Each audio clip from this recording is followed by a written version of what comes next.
ಚಿತ್ರದುರ್ಗದ ಹಿರಿಯೂರು ಬಳಿ ಭೀಕರ ಆಕ್ಸಿಡೆಂಟ್ ಆಗಿ 5 ಜನ ಬಲಿಯಾಗಿದ್ದಾರೆ. ಈಗ ಬೆಂಗಳೂರಿನ ವಿಕ್ಟೋರಿಯಾ ಆಸ್ಪತ್ರೆಯಲ್ಲಿ ಓರ್ವನಿಗೆ ಚಿಕಿತ್ಸೆ ಕೊಡಲಾಗ್ತಾ ಇದೆ. 24 ವರ್ಷದ ಮಂಜುನಾಥ್ಗೆ 23% ಸುಟ್ಟ ಗಾಯಗಳಾಗಿದೆ.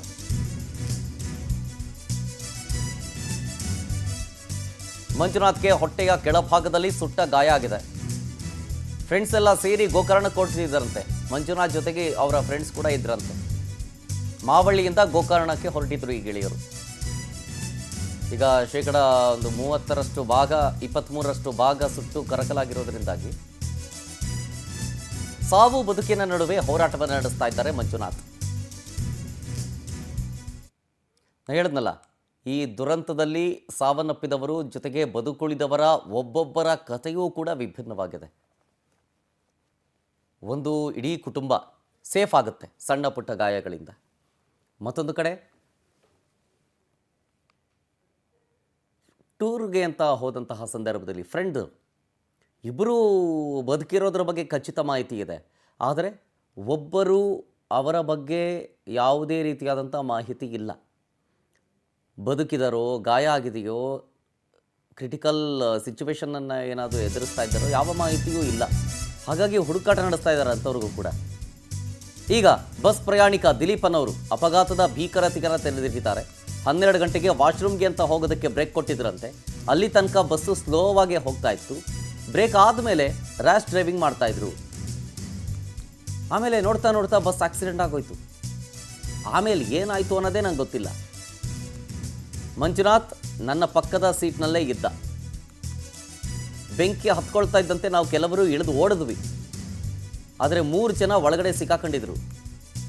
ಮಂಜುನಾಥ್ ಕೂಡ ಸುಟ್ಟೋದ್ರು. ಅಪಘಾತದಿಂದ ಪಾರಾದ ಪ್ರಯಾಣಿಕ ದಿಲೀಪ್ ಈ ಮಾಹಿತಿಯನ್ನು ಹಂಚಿಕೊಂಡಿದ್ದು.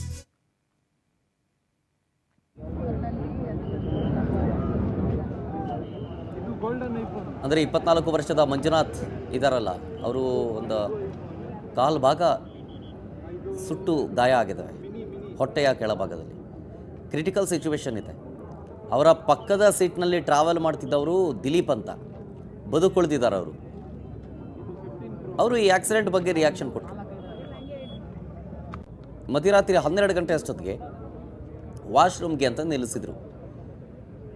ನಿಲ್ಲಿಸೋ ತನಕ, ಆ ಬಸ್ ಸ್ಟಾಪ್ ಕೊಡೋ ತನಕವೂ ಅಥವಾ ಬ್ರೇಕ್ ಕೊಡೋ ತನಕನೂ ಕೂಡ ಸ್ಲೋ ಆಗಿ ಹೋಗ್ತಾ ಇತ್ತು.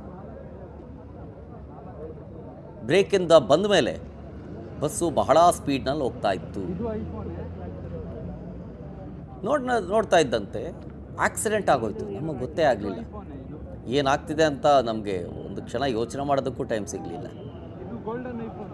ಮಂಜುನಾಥ್ ಅನ್ನುವ ವ್ಯಕ್ತಿ ಈಗ ಸುಟ್ಟು ಕರಕಲಾಗಿದ್ದಾರಲ್ಲ, ಒಂದು 23%, ಅವರು ಇದೇ ದಿಲೀಪ್ ಸೀಟ್ ಪಕ್ಕದಲ್ಲೇ ಕೂತಿದ್ರಂತೆ. ಬೆಂಕಿ ಹತ್ಕೊಳ್ತಾ ಇದ್ದಂತೆ ಈ ದಿಲೀಪ್ ಜೊತೆಗೆ ಒಂದಷ್ಟು ಜನ ಕೆಳಗಡೆ ಇಳ್ಕೊಂಡು ಓಡಿದ್ದಾರೆ. ಆದರೆ ಇನ್ನೂ ಸ್ವಲ್ಪ ಜನ ಒಳಗಡೆನೇ ಸಿಕ್ಕಾಕೊಳ್ತಾರೆ.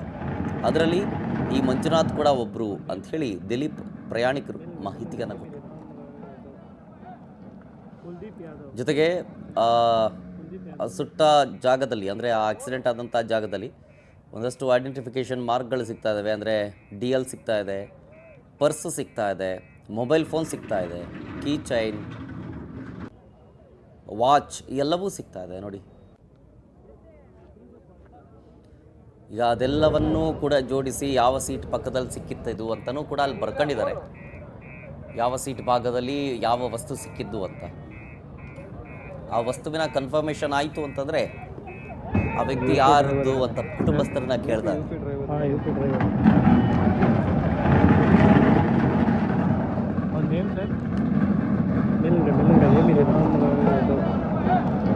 ಕುಲ್ದೀಪ್ ಯಾದವ್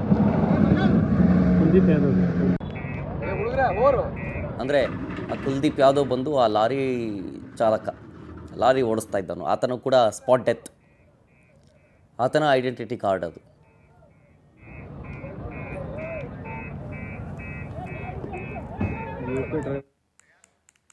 ಇನ್ನು ಖಾಸಗಿ ಬಸ್ ದುರಂತದಲ್ಲಿ ಬದುಕುಳಿದಿರುವ ರಶ್ಮಿ ಅವರ ಸಂಬಂಧಿಕರ ಜೊತೆಗೆ ಟೆಕ್ಕಿ ರಶ್ಮಿ ಅವರು ಮಾತನಾಡಿದಾರಂತೆ, ಫೋನ್ ಮಾಡಿದ್ರಂತೆ.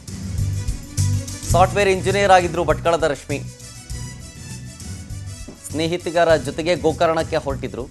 ಅಪಘಾತದಲ್ಲಿ 3 ಜನ ಬದುಕುಳಿದಿದ್ದಾರೆ. ಗಗನ, ರಶ್ಮಿ, ರಕ್ಷಿತಾ. ಮೊದಲಿಗೆ 3 ಜನದಲ್ಲಿ ಒಬ್ಬರು ಸಾವನ್ನಪ್ಪಿದ್ದಾರೆ ಅನ್ನೋ ಮಾಹಿತಿ ಬಂತು. ಆಮೇಲೆ ಒಬ್ಬರು ಕಾಣೆಯಾಗಿದ್ದಾರೆ, ಅಂದರೆ ರಶ್ಮಿನೇ ಕಾಣೆಯಾಗಿದ್ದಾರೆ ಅಂತ ಹೇಳ್ದಾಯ್ತು. ಈಗ ಅವರ ಕುಟುಂಬಸ್ಥರನ್ನು ಕಾಂಟ್ಯಾಕ್ಟ್ ಮಾಡಿದಾರಂತೆ ರಶ್ಮಿ ಅವರು.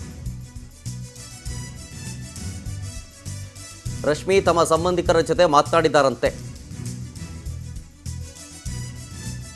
ಅವ್ರ ಫ್ರೆಂಡ್ಸ್ಗಳ ಜೊತೆಗೆ ಗೋಕರ್ಣಗೆ ಹೋಗಿ ಅಲ್ಲಿಂದ ಭಟ್ಕಳಕ್ಕೆ ಹೋಗಬೇಕಾಗಿತ್ತಂತೆ, ಅಂದರೆ ಅವ್ರ ಫ್ರೆಂಡ್ಸ್ ಮನೆಗೆ, ಎಲ್ಲೋ ಸುತ್ತಮುತ್ತ ಭಾಗದಲ್ಲಿ. ಆದರೆ ಆಕೆಯ ಸುಳಿವಿರಲಿಲ್ಲ ಅನ್ನೋ ಮಾಹಿತಿ ಸಿಗುತ್ತೆ. ಎಲ್ಲಿದ್ದಾರೋ ಏನೋ ಗೊತ್ತಿಲ್ಲ, ಮೃತಪಟ್ಟಿರುವ ಸಾಧ್ಯತೆ ಹೆಚ್ಚು ಅನ್ನುವಂಥ ಮಾತುಗಳಿತ್ತು. ಈಗ ರಶ್ಮಿ ಅವರೇ ಅವರ ಕುಟುಂಬಸ್ಥರನ್ನು ಕಾಂಟ್ಯಾಕ್ಟ್ ಮಾಡಿದ್ರಂತೆ. ಸೊ ಹಾಗಾಗಿ ಈ 3 ಜನರು ಕೂಡ ಸೇಫ್ ಆಗಿದ್ದಾರೆ ಅನ್ನೋ ಮಾಹಿತಿ.